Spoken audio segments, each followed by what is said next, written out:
Young India news కు స్వాగతం. ఈ రోజు వార్తలు. ఇక్కడ వాళ్ళకు కోరిక కోరిరు. గత ప్రభుత్వంలో ఇక్కడ ఈ 300 మందికి రోజు మిడ్ డే మీల్స్ అంటే రోజు భోజనం అంటే ఊర్లకి వెళ్ళి వచ్చి ఇక్కడ చదువుకొని పోతానికి భోజన వసతి కూడా గత ప్రభుత్వం నడుచుకుంటూ వస్తూ ఉంది. అది కంటిన్యూ చేయమని కూడా మేము కొత్త చైర్మన్ గారిని కోరడం జరిగింది. దయచేసి మన మంత్రి గారు కోరినాం, పద్మావతి గారు దీన్ని శ్రద్ధ పెట్టాలి.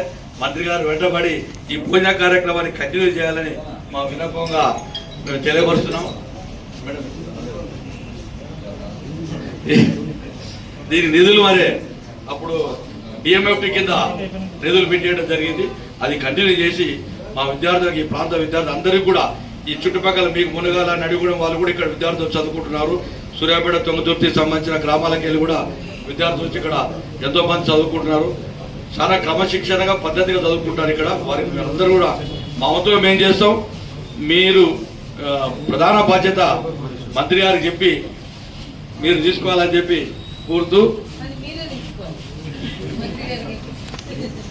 మంత్రి గారు కలెక్టర్ కూడా పాపం వారు రాగానే దీన్ని సందర్శించారు. వారి దృష్టిలో కూడా ఉంది.